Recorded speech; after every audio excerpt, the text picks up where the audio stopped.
मुझे लगता है एक सोची समझी तरीके से हमारा संविधान को बदलने की कुछ छेड़छाड़ करने की संभावना है।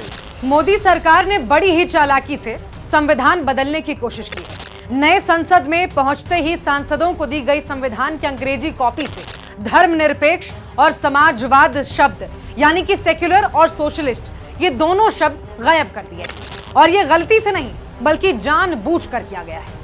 असल में मोदी सरकार के एजेंडे में ये दोनों ही शब्द फिट नहीं बैठते थे, इसीलिए मोदी सरकार ने बड़े ही शातिर तरीके से इन्हें गायब कर दिया। कल सदन के अंदर ये संविधान मुझे पढ़ने पड़ी। वहां मैं जब पढ़ने लगे तो मुझे ये दो शब्द नहीं मिले, सेकुलर और सोशलिस्ट। नो मैं प्रेम्बल पार्ट में 1976 में इंदिरा गांधी सरकार के दौरान संविधान के 42वें संशोधन के बाद प्रस्तावना में शब्द सेक्युलर और सोशलिस्ट जोड़े गए थे। ये जो हमारे प्रियम्बल के 5 प्रियम्बल ये हमारे लिए बड़ा महत्व है। उसके साथ ऑब्जेक्टिव्स क्या होते हैं?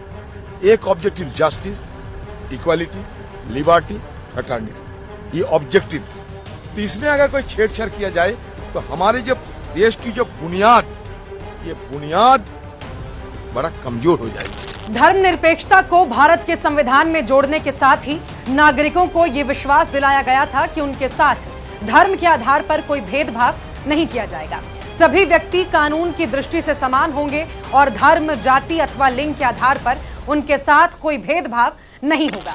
वहीं समाजवाद शब्द संविधान में जोड़ने का मकसद था कि भारत में शासन व्यवस्था इस प्रकार से चलाई जाए जिससे सभी वर्गों को, विशेष रूप से पिछड़े वर्गों को अपने विकास के लिए उचित वातावरण और परिस्थितियां मिल सके, आर्थिक असमानता कम हो और देश के विकास का फल थोड़े से लोगों के हाथ में ना रहकर समाज के सभी लोगों को मिले। लेकिन मोदी सरकार की नीतियों में ये दोनों ही शब्द अड़ंगा बन रहे थे, क्योंकि भाजपा धर्मों को आपस में लड़ाकर राज करने में विश्वास रखती है। देश की आर्थिक असमानता से भी इन्हें कोई लेना देना नहीं है। ये गरीब और आम लोगों से पैसा लेते हैं और अपने पूंजीपति मित्रों को सौंप देते हैं। लेकिन बड़ी ही चतुराई से मोदी सरकार इसे संविधान से हटा देना चाहती थी, लेकिन कांग्रेस के होते ऐसा मुमकिन नहीं है। भारतीय राष्ट्रीय कांग्रेस हमेशा से इस देश में धर्मनिरपेक्ष, समाजवाद और शांति बनाए रखने के पक्ष में रही है।